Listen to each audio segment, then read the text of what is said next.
Assalamualaikum warahmatullahi wabarakatuh.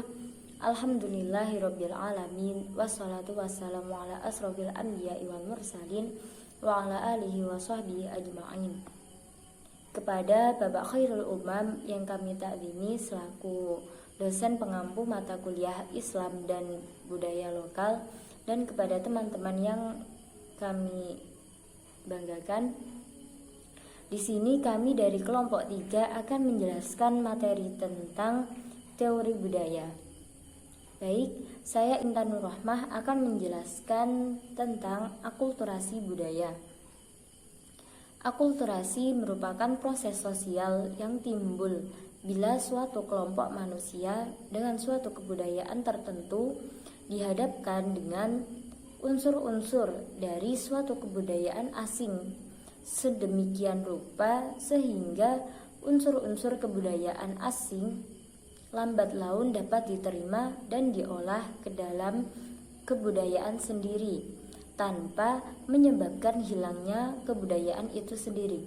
Berkembangnya budaya Islam tidak menggantikan atau memusnahkan kebudayaan yang sudah ada di Indonesia, karena kebudayaan yang berkembang di Nusantara sudah begitu kuat di lingkungan masyarakat, sehingga terjadi akulturasi budaya antar kebudayaan Islam dengan kebudayaan yang sudah ada.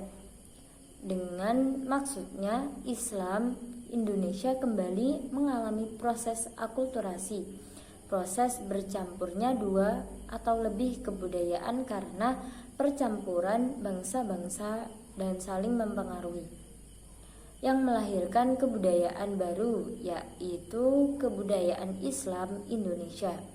Maksudnya, Islam tersebut tidak berarti kebudayaan Hindu dan Buddha hilang.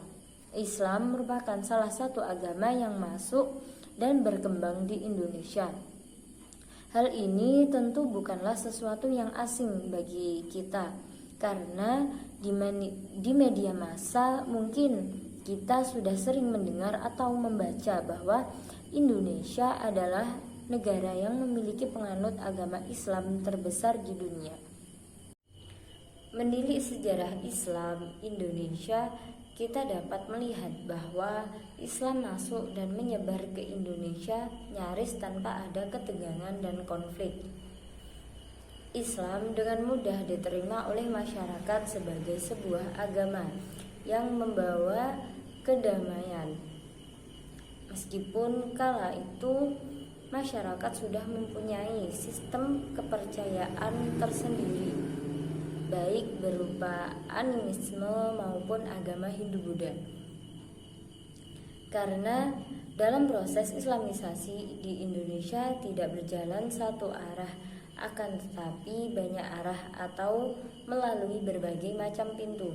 Pintu-pintu itu misalnya melalui kesenian, pewayangan, perkawinan, pendidikan, perdagangan, aliran kebatinan, mistisisme, dan tasawuf. Ini semua menyebabkan terjadinya kontak budaya yang sulit dihindari. Unsur-unsur budaya lokal masuk dalam proses Islamisasi di Indonesia. Oleh karena itu, kita sebagai Muslim harus mempunyai sikap kritis dalam melihat konteks akulturasi Islam dan budaya lokal dalam menelaah sejarah Islam di Indonesia. Kita harus punya pandangan bahwa Islam itu bukanlah suatu sistem yang hanya membicarakan ketuhanan saja. Akan tetapi yang tak kalah penting adalah mengandung ajaran peradaban atau tamadun yang komplit atau lengkap. Contoh akulturasi Islam dalam budaya lokal yakni arsitektur bangunan masjid. Banyak terdapat bangunan masjid di Indonesia seperti Masjid Agung Demak, Masjid Gede Mataram, Masjid Soko Tunggal Kebumen, dan lainnya. Beberapa arsitektur masjid yang dipengaruhi oleh kebudayaan Hindu, Buddha, dan Barat yakni bentuk atap masjid berbentuk kubah Ottoman style dan Indian style. Terdapat atas bersusun yang bentuknya semakin kecil ke atas serta bagian atas seperti mahkota. Atapnya berjumlah ganjil bilangan 3 atau 5. Terdapat beduk sebagai penanda tibanya waktu sholat. Beberapa masjid seperti Masjid Agung Kudus memiliki atap tumpeng, sedangkan Masjid Agung Banten memiliki menara berbentuk mercusuar.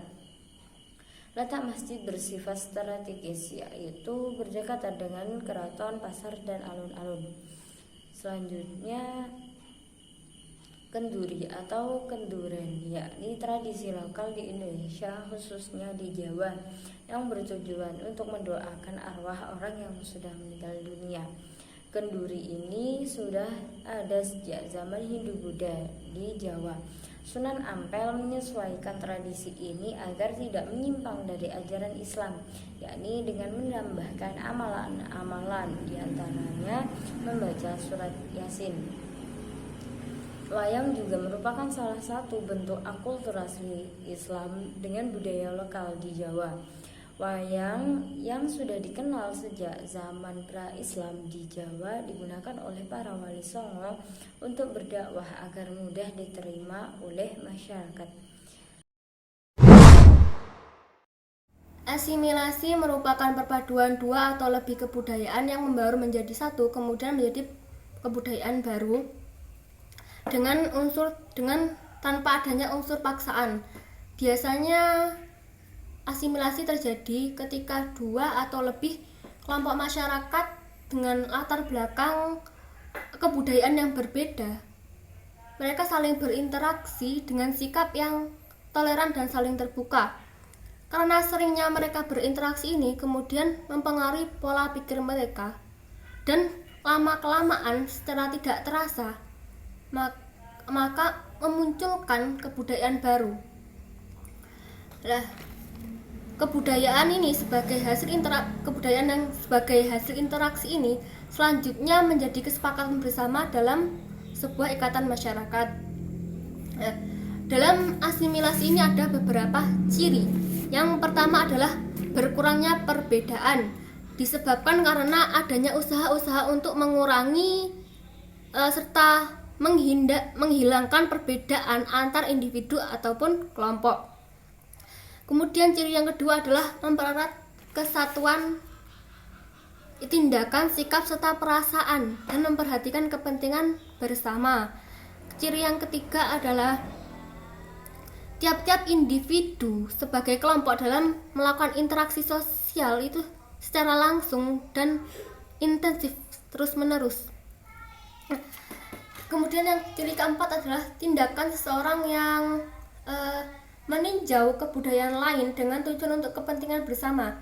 Karena dengan dia meninjau itu mempunyai maksud untuk mengakomodasikan keinginan-keinginan dari masyarakat, yang mana itu akan digunakan untuk kepentingan bersama.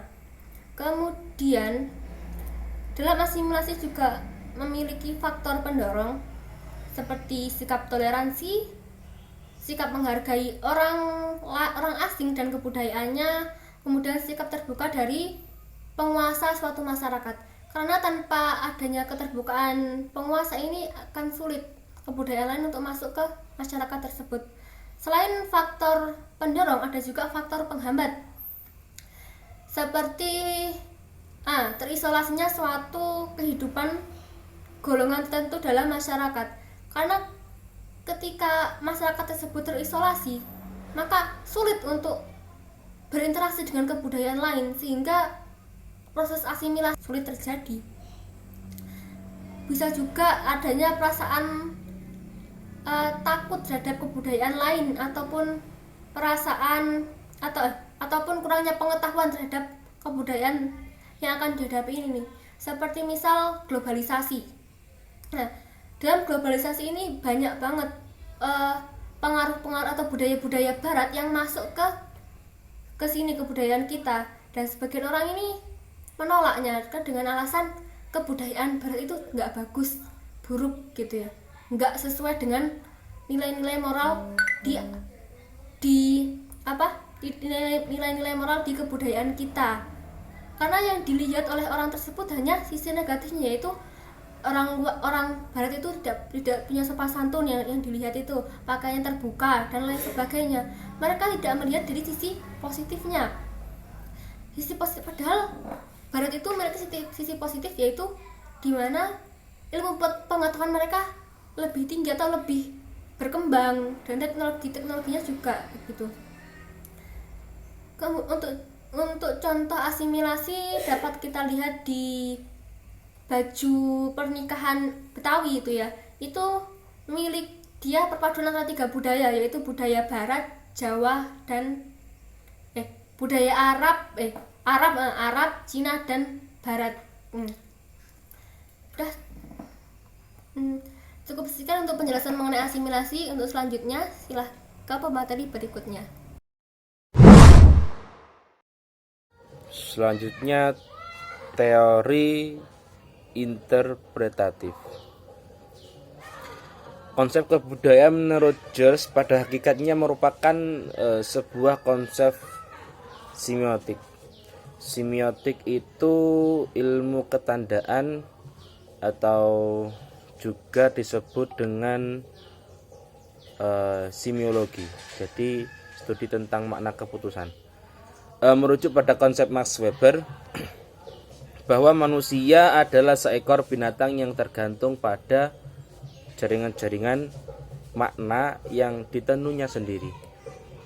Berdasarkan dari pengertian tersebut, George menganggap bahwa kebudayaan itu adalah jaringan-jaringan makna tersebut, dan analisis atasnya lantas tidak merupakan sebuah ilmu eksperimental untuk mencari hukum, melainkan sebuah ilmu yang bersifat interpretatif untuk mencari makna. Jadi analisis ini merupakan penjelasan George setelah menguraikan ekspresi sosial tentang permukaan yang penuh teka-teki dari jaringan-jaringan makna. Namun George mengakui apa yang dirumuskan tersebut masih memerlukan penjelasan lebih lanjut. Terus kebudayaan menurut George merupakan dokumen tindakan yang bersifat publik, bersifat ideasional, tetapi kebudayaan tidak berada dalam kepala kepada seseorang. Meskipun tidak bersifat fisik, kebudayaan bukanlah sebuah entitas yang tersembunyi.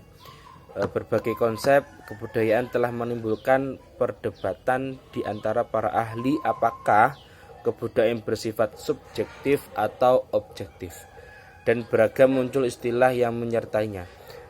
Jadi namun yang perlu menjadi perhatian adalah tingkah laku manusia dilihat sebagai tindakan simbolis, yaitu tindakan yang seperti suara dalam percakapan, cat untuk melukis, garis untuk menulis, atau suara dalam musik yang memunculkan simbol-simbol sehingga menimbulkan pertanyaan apakah kebudayaan dibentuk secara terpola atau merupakan kerangka berpikir atau kombinasi keduanya. Berkomunikasi dengan penduduk asli adalah suatu soal yang sebagian besar lebih sulit dan tidak hanya bersangkutan dengan orang-orang asing daripada apa yang diperkirakan pada umumnya. Jika berbicara atas nama orang lain tampak sebuah proses yang misterius, kata Stanley Cavell. Itu karena berbicara kepada seorang tak tampak cukup misterius. Dilihat dari cara ini, tujuan antropologi adalah perluasan semesta pembicaraan manusia. Hal itu bukan merupakan satu-satunya tujuan. Instruksi, hiburan, nasihat praktis, kemajuan moral, dan penemuan susunan alamiah dalam tingkah laku manusia dengan tujuan lain. Jadi antropologi memiliki tujuan untuk menerapkan konsep semiotik tentang kebudayaan sebagai sistem-sistem yang saling terkait dari tanda-tanda yang dapat ditafsirkan. Kebudayaan bukanlah sebuah kekuatan sesuatu untuk memberi ciri kausal pada peristiwa-peristiwa sosial, perilaku, peranata-peranata, atau proses-proses. Jadi kebudayaan di sini adalah sebuah konteks sesuatu yang di dalamnya semua hal itu dapat dijelaskan dengan terang, yakni dengan cara mendalam. Analisis kebudayaan dimulai dengan menafsirkan tentang apa yang disampaikan oleh informan kita atau memikirkan yang mereka sampaikan dan lantas menata semua itu.